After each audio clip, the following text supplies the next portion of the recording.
I left a Google search for "How to Survive Your Wife's Infidelity" up on the shared PC at home. I left some printed out infidelity articles, not so hidden, in the kitchen. My daughter found them and came to me crying. I told her she wasn't supposed to find those, that Mom made a mistake, that Mom still loves her, and that I would always be there for her. My daughter, who used to hold my wife in such high regard, now wouldn't talk to her without screaming, and it crushed her.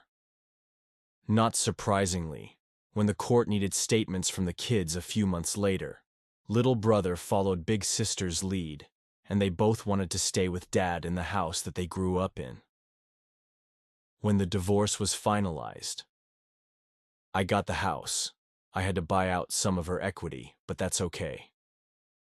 I got primary custody of the kids. I got awarded generous child support due to the difference in our incomes, due to me working part-time. And now, for the last 2 years, I've gotten to live in the house with my kids, work part-time, get the Now ex to subsidize it for me. When she takes the kids over the weekends, I get to have my fun with Tinderellas and some friends with benefits that I've cultivated. In the eyes of my kids, I'm the patron saint of fatherhood for taking the high road and always being there. In the eyes of my ex, I'm the one that got away that she will always pine for. And I get the bonus of having her come over for friskiness whenever I wanted by dangling that carrot of maybe getting back together in front of her. But that is never going to happen. So, was I the jerk for how I handled getting cheated on by my wife? The original poster here basically pulled out the Uno reverse card. I don't think you can really ever recover from being betrayed in that way, and being hurt that badly. But somehow he was able to look beyond that and try to salvage anything that remained. One thing I will say is, the original poster is obviously the victim here. He was hurt. He was betrayed beyond belief.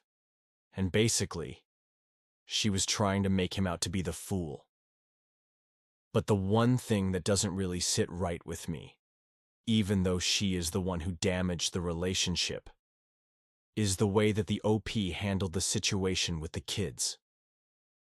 Yes, she did break her promise to you, but that doesn't mean that all bets are off. It sounded to me like there was an understanding that she agreed to his terms. He doesn't blast her to the kids about what happened. But instead of having that next conversation, he strategically laid everything out for them to find it, so that way he could absolve himself of saying, well, I didn't tell them. But it's kind of like this version's equivalent of lying by omission. I think the kids should have a right to know. But the whole point of it was to talk about it together.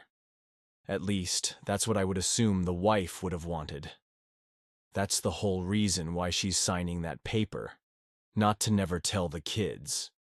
If that was the case, it wasn't clear.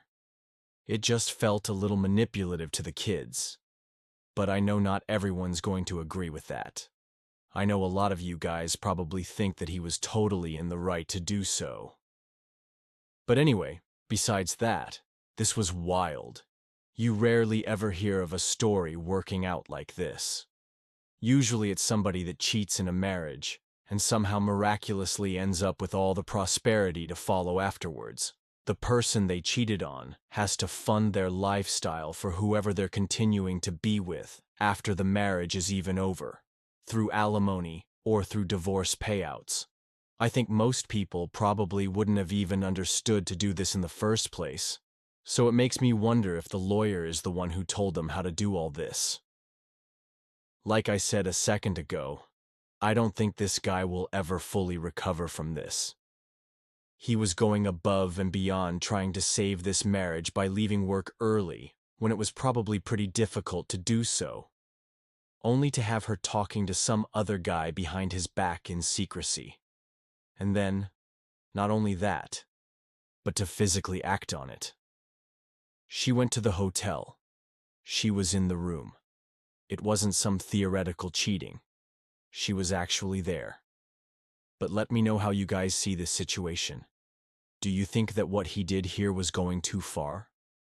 Or do you think everything was totally justified? Let me know your thoughts down below. Jerk or not a jerk, and why? HOA scams. It's residents for over 10 years before one person who moves and finally fights back. Here's what happened. A good friend of mine, about 4 years ago, inherited the house of his grandparents. He decided to live there for the time being, until he decided what he wanted to do with the house he grew up in. So he did not really want to sell it. Not even a week after he moved in, he got a visit from a neighborhood committee. They said they were the 3 board members of the HOA, the Homeowners Association, and were here so he could sign his membership papers.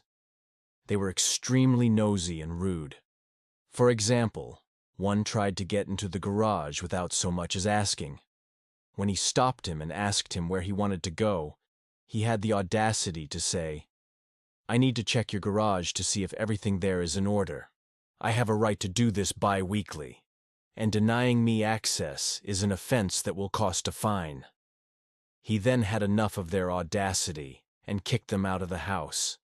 While doing so, one of the board members shoved some papers into his face and told him he needed to sign this right now. At this point, he was already living there for a week, and these papers had to be signed before moving in. Once they were gone, he took a look at the papers.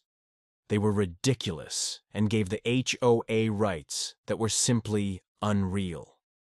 For example, they had a right to visit your home bi-weekly and check things like, "Oh, that you do not use the garage for storage. Oh, that you didn't have gasoline in containers in your garage. You had to mow your lawn every week. Snow had to be shoveled every 2 hours when it snowed, starting at 5 o'clock in the morning. You could not park more than 1 car on your grounds, except inside the garage." And a ton of other nonsense. A few days later they came back and asked him why he did not sign the papers yet. They also wanted to check the garage again. This time, he would not even let them in, and told them he would never become a member of their stupid club. To them, that meant war. Within a week, they sent him fines north of $1,000.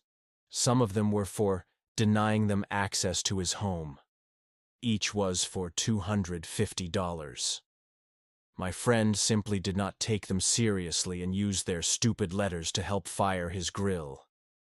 Then the day came where they went extremely too far. He came back, and one of the board members had broken into his garage, stood in it, and was writing things down on his notepad. But that was not even the worst part. He had 2 wonderful oak trees in the front of the house. They had been planted by his great-grandparents way back when they were newlyweds, and they moved into this house. The HOA was in the process of taking them down.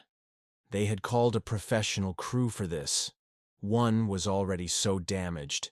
Basically all twigs were already down. It was just a stump that was left. The other one, they had just started with. He lost it. He told the tree crew to stop right now and explained to them that he was the owner and what they did was highly illegal. They had no idea, since the board member claimed these trees were in violation of the rules, since supposedly too many leaves went to the neighbor's garden. He told them that there was no legal reason to put them down, but the board member claimed he had given his okay because the trees were in violation of the rules of the HOA. He looked it up later. They actually had a bylaw that, if a garden produces more than 1 40-liter stack of leaves within 2 weeks, the garden owner needs to take down the offending trees within 2 weeks. He told them that he would overlook them trespassing if they would be witnesses in court for him. Then he called the cops on the board members for trespassing and breaking and entering. They had actually used a bolt cutter to get into the garage. He always had to close it with a big bike lock after that since they had tried to get in twice before. The trial must have been glorious. Not only did they have to repay him for the walk in the tree, which was worth a ton of money, north of $50,000 if I remember right, plus damages for the second tree. He had a professional tree person look after it so all the damage healed properly, which alone cost nearly $1,000. But these idiots actually thought the trial would be unfair and tried to fight it, which probably cost them an additional $10,000 to $15,000 in lawyer and court costs. All in all, this whole trial must have cost them over $120,000. Then he went to civil court and sued them for emotional damage. He told them how much these trees meant to him since his great-grandparents had planted them with seeds from the home country. He really laid it on as thick as he could. Plus, he felt threatened by the HOA and could hardly sleep, because he always feared that they were trying to get into his house. The court actually bought it and gave him $500,000, plus the cost for a state-of-the-art alarm system so that he could feel safe again in his own home. So, put all together, he caused the HOA nearly $750,000. They had to file for bankruptcy and get a person to check the books so my friend would get his money.